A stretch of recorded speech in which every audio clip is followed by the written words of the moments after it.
Donald Trump sekali lagi menjadi pusat perhatian dengan pernyataan kontroversialnya. Kali ini ia menyebut Spanyol sebagai negara BRICS. Spain is very low. And yet are they a BRICS nation? What? They're a BRICS nation, Spain. Kelompok ekonomi yang terdiri dari Brasil, Rusia, India, China, dan Afrika Selatan. Trump dengan santai mengubah makna S dalam BRICS yang seharusnya adalah South Africa menjadi Spanyol. Pernyataan ini mungkin terdengar seperti lelucon khas Trump, tetapi pernyataan ini sangat mengkhawatirkan. Dalam pernyataan yang sama, Trump juga mengancam akan mengenakan tarif 100% kepada Spanyol, termasuk semua anggota BRICS. But, and if the BRICS nations want to do that, that's okay, but we're going to put at least a 100% tariff on the business they do with the United States. Banyak yang bertanya-tanya, apakah seorang Presiden Amerika Serikat yang telah menjabat untuk kedua kalinya benar-benar tidak mengetahui posisi Spanyol dalam peta geopolitik global? Trump jelas tahu bahwa Spanyol adalah anggota NATO dan Uni Eropa. Tetapi ucapannya seolah menunjukkan bahwa ia ingin memberikan pesan politik yang lebih dalam. Kemarahan Trump terhadap Spanyol bukan tanpa alasan. Hubungan kedua negara semakin memburuk dalam beberapa tahun terakhir, dan Spanyol tampaknya semakin berani menantang dominasi Amerika Serikat.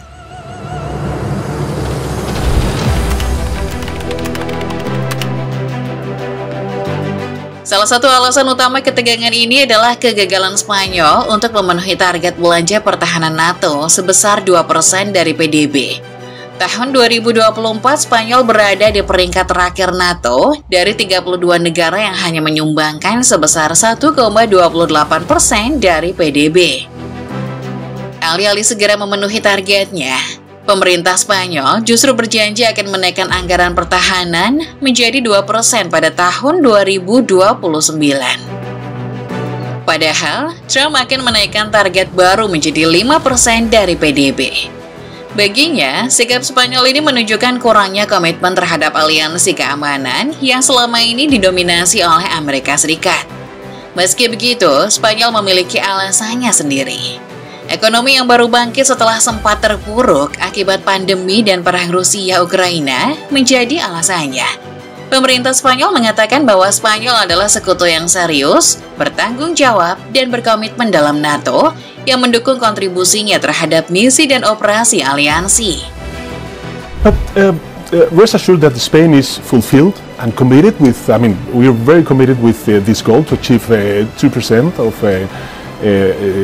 GDP on defense expenditure. Hal ini bisa dilihat dari pengeluaran anggaran militer yang terus naik setiap tahun meskipun tetap saja belum memenuhi target yang ditetapkan. Sejak 2018, Spanyol telah meningkatkan anggaran pertahanannya sekitar 50% dari 8,9 miliar dolar menjadi 13,3 miliar dolar pada tahun 2023. Setelah bertahun-tahun kekurangan investasi, pemerintah Spanyol mengatakan peningkatan anggaran tersebut merupakan bukti komitmen Spanyol.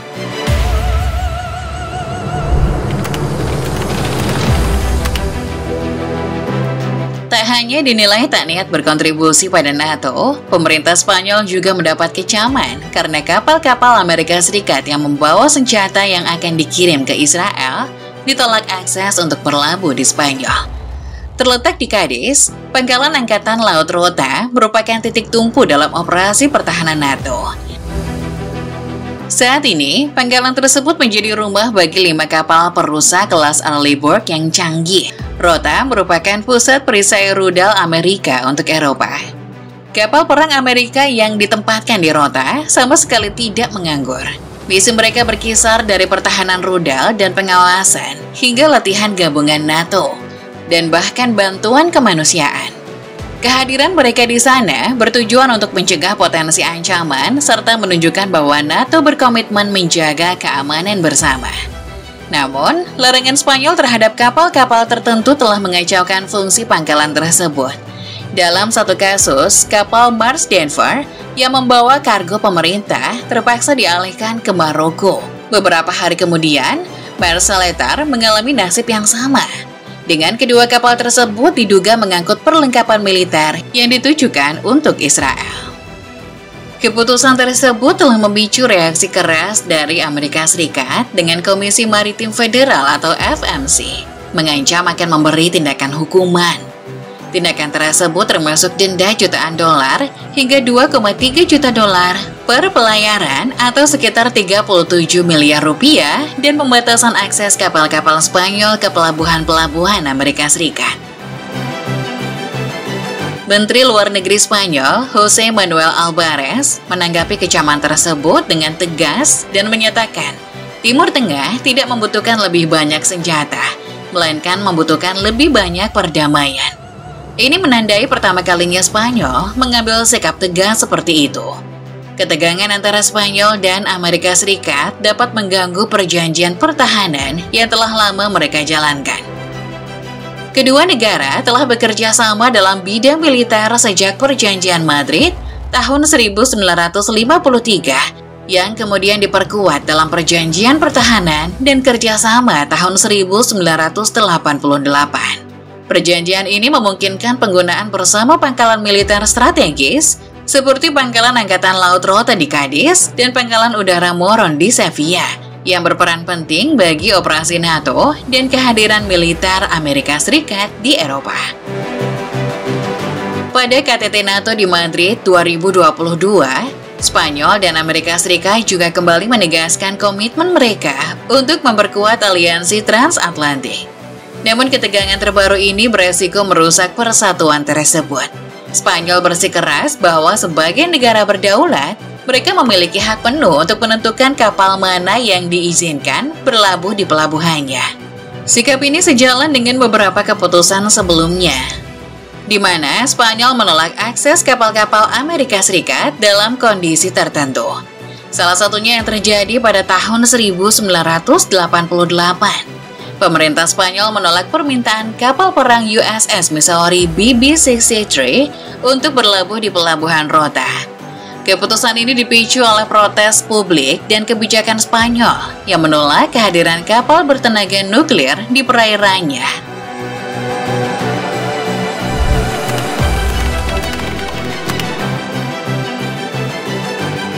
Sikap Spanyol yang berulang kali menantang Amerika Serikat juga terlihat dalam kasus Laut Merah.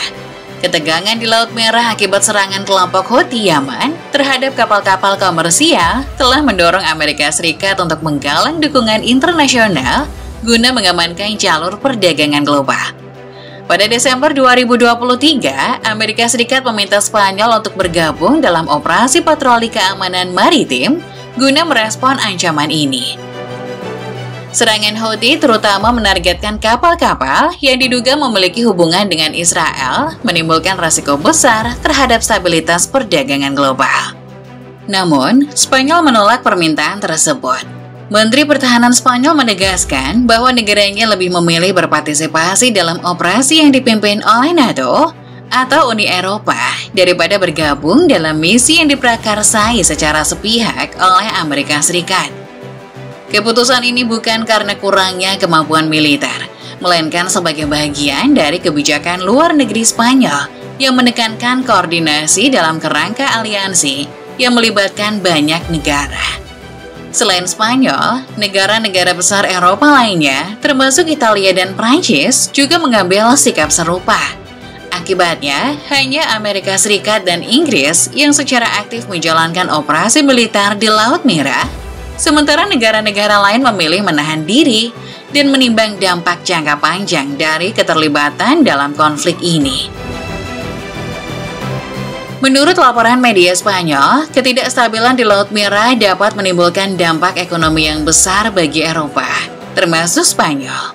Jalur perdagangan antara Asia dan Eropa menjadi lebih mahal akibat meningkatnya biaya pengiriman bagi kapal-kapal yang melintasi kawasan tersebut. Diperkirakan, krisis ini dapat menyebabkan kerugian hingga 135 miliar euro dalam pertukaran dagang antara Spanyol dan Asia. Menteri Pertahanan Spanyol juga mengkritik serangan udara yang dilakukan oleh Amerika Serikat dan Inggris terhadap kelompok Houthi. Menurutnya, tindakan militer ini justru memperburuk situasi. memperpanjang konflik, dan semakin menghambat arus perdagangan global. Bagi Amerika Serikat, keputusan Spanyol untuk tidak bergabung dalam patroli ini dianggap sebagai bentuk perlawanan terhadap kepemimpinan Amerika dalam kebijakan luar negeri.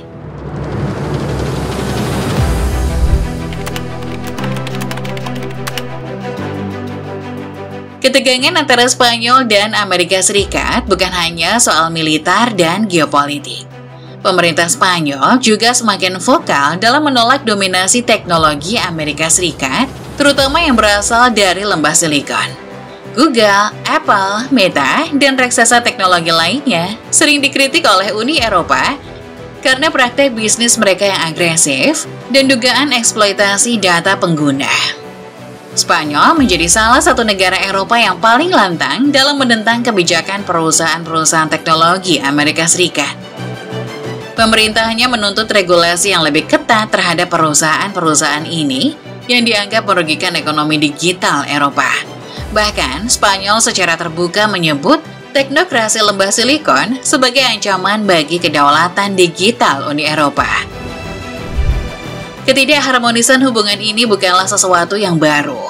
Sejak masa jabatan pertama Trump, Spanyol tidak pernah menjadi prioritas bagi Gedung Putih. Setelah seminggu menjabat, Trump maupun jajaran pemerintahannya dilaporkan belum menghubungi Spanyol sama sekali.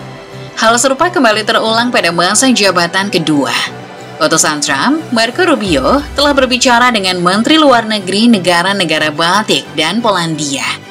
Ia juga menjalin komunikasi dengan para Menteri Luar Negeri Hungaria dan Italia, yang merupakan sekutu ideologis Trumpisme. Setelahnya, ia juga berinteraksi dengan pejabat dari Prancis dan Jerman. Sayangnya, Spanyol kembali terabaikan, memperjelas bahwa negara ini bukanlah bagian dari prioritas diplomatik Donald Trump. Ketidaktertarikan pemerintahan Trump terhadap Spanyol menunjukkan bahwa hubungan kedua negara semakin menjauh di segala aspek. Dengan kebijakan yang terus berseberangan, sepertinya sulit untuk melihat adanya perbaikan hubungan dalam waktu dekat.